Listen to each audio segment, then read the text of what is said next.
Apple just killed the old Siri, and what's replacing it might finally make you care. Welcome to AI News in a Minute, brought to you by Tavis, the future of interactive video. I'm Jerome W. DeWald. This is Tuesday, June 9th, 2026.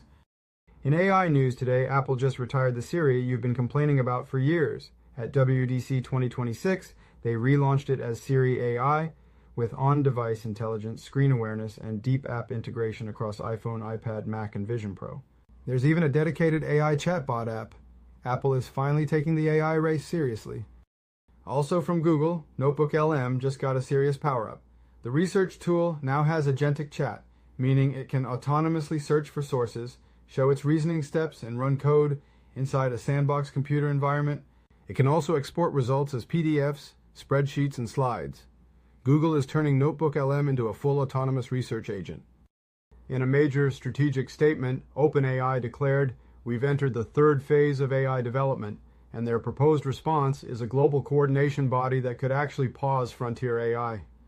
They're talking AGI for everyone, sweeping economic transformation, and giving world governments a real lever to hit the brakes.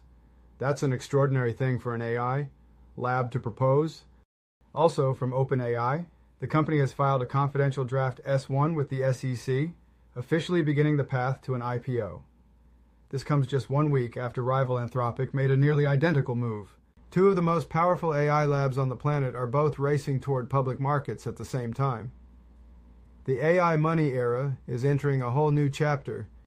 In a move with massive global implications, Argentina just passed a law creating a legal category called non-human corporations, meaning an AI can effectively own and run a business there. President Milei is deliberately positioning Argentina as a deregulated AI haven. No other country has gone this far.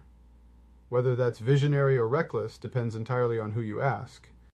That was your AI News in a Minute with Jerome W. DeWald. Stay ahead in the AI race. Leave your thoughts about Siri AI's on-device intelligence potential in the comments. Give this video a like and hit subscribe so you don't miss tomorrow's AI News in a Minute.